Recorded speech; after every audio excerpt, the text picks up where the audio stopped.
Welcome to Week in One. I'm Desan Tathia. In this special edition, we'll look at the extreme weather parts of South Africa experienced in the past week and the effect it had on communities.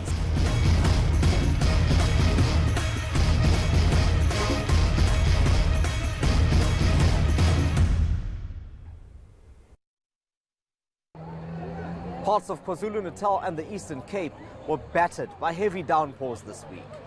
A massive 165 millimeters of rain fell in Durban on Monday alone. That's more than the city's average rainfall for February and March combined. By Thursday, at least 70 people were confirmed dead in KZN, but that number is expected to rise. So far, at least 4 people have been killed in the Eastern Cape. You're about to see a compilation of stories about how the tragedy unfolded, as well as the heroic rescue efforts and how communities responded to the disaster. In Dassenhoek, I watched as rescue workers were digging through mud and rubble to find a missing woman. This is how it all ended for one Dassenhoek resident. Washed away as she prepared to start her day, and then crushed by the spucky. They're confirming that, in fact, there is a woman that is buried here?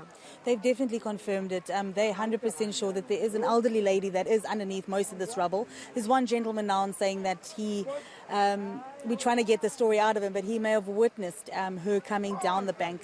Where she landed after coming down the bank is a mystery to us at the moment, but we are working tirelessly to get through all this rubble and mud to get to her.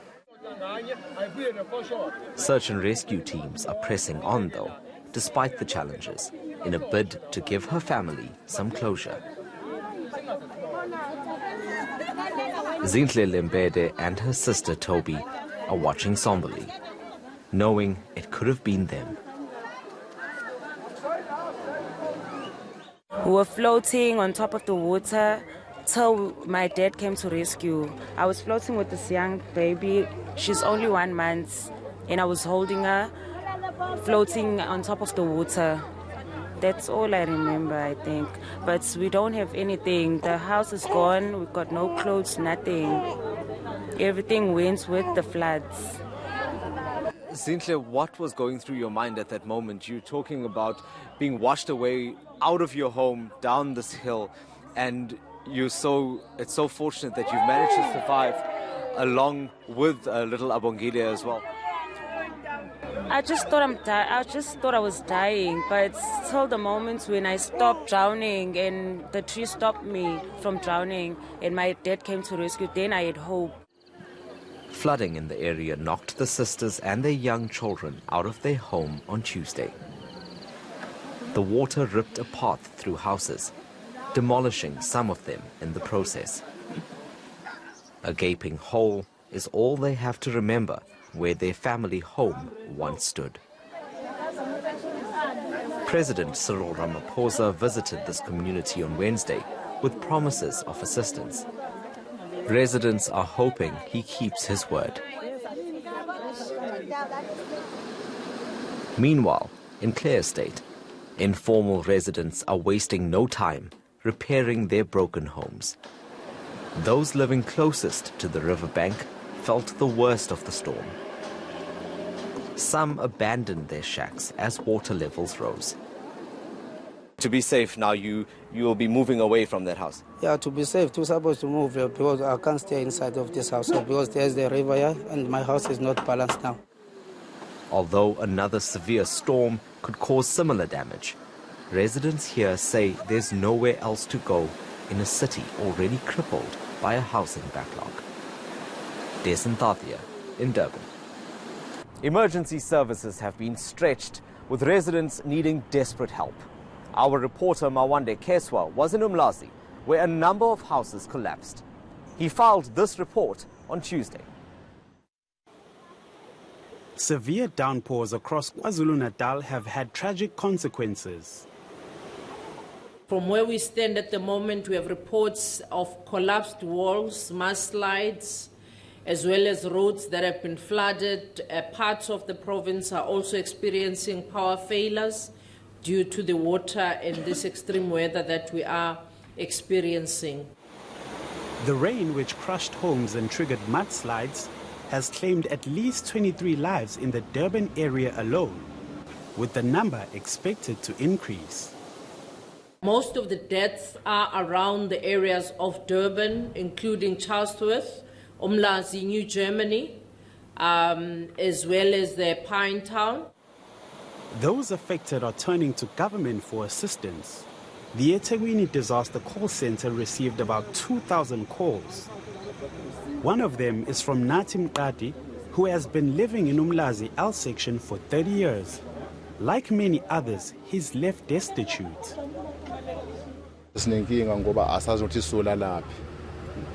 Ndoba ubona nje indidilika la ngaphansi siyasaba sasola laphi sinenkinga. While government has deployed various teams to attend to the affected areas, the big question remains: what will happen when the rain comes down again? Mawande Keswa, Durban. The Chatsworth community was literally cut off.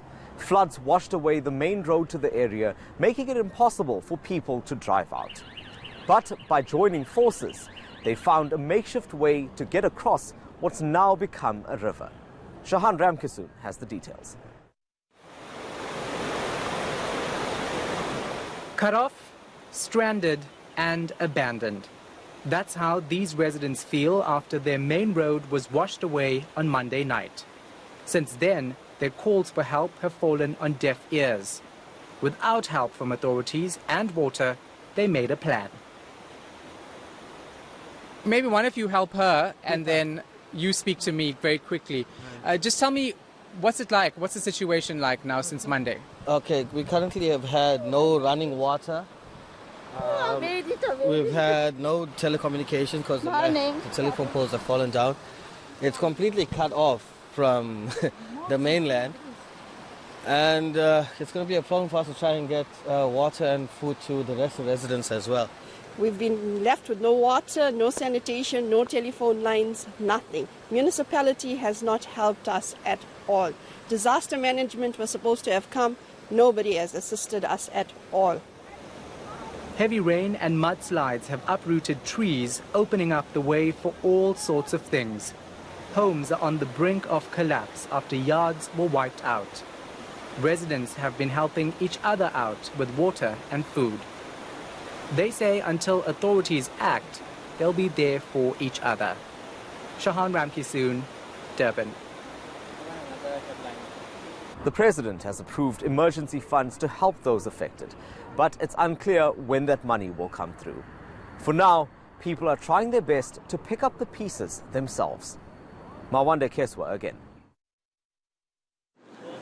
A road collapsed, swallowing everything around it. And this house is now on the brink of collapse. It was devastating. I nearly lost my life in that. My neighbor, I believe, is in hospital, recovering at the moment. So it was very traumatizing. Residents say they're afraid of spending the night in their own homes. One of our big concerns is obviously the neighbour's swimming pool, which is large and is right near my boundary wall. And if that pool goes and the volume of water coming towards my house would obviously cause another disaster. The rain left a trail of destruction across KwaZulu-Natal. This informal settlement wasn't spared. Many homes crumbled, others hanging by a thread. This was so hard. Got so many houses and so many people don't have a house to stay. And then even now, the people don't know where you're going to stay and then where you're going to eat. As residents try to pick up the pieces themselves, government is promising to assist. We have the money, so money is going to be mobilized to assist our people. But it remains unclear when and how those resources will be filtered down to those affected. Mawande Keswa, Durban. KwaZulu-Natal's acting premier says the flood devastation highlights the need to improve the capacity of municipalities in the province. Sihle Sikalala says they'll have to find strategies to help deal with such unexpected disasters. The issue of servicing the drainage and all infrastructure It's an issue that we are now discussing because of the situation.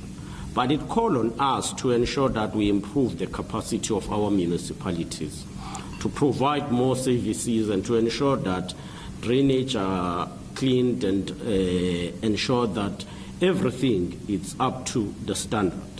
But I don't want us to say this is a fault of municipalities, because some would want to create that impression. A disaster is a disaster. It comes heavy and it comes unexpected.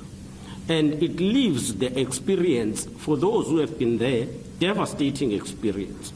So I don't want us to take this experience as if it points to a challenge in a particular sphere of government. But it brings also a lesson that we must continue improving the methods, strategies to mitigate the effect of the disasters. Now, that's what we must do going forward.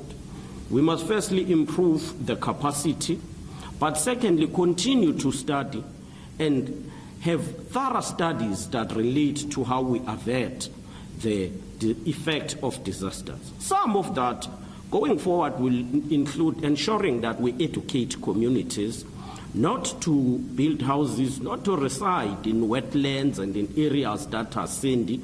Now, all of that will need us to cooperate. It will need stakeholders to work together. So those are lessons, painful as they are, we will have to take going forward. We will be visiting some families in Ugu today, and we believe that it will take us maybe this week to mop up. By next week, we are sure that we will be making announcement in as far as issues of funerals and in as far as projects that will assist us to ensure that people who lost houses are assisted to get houses. When Weekend 1 continues, torrential rain also caused floods and loss of life in the Eastern Cape. Stay with us.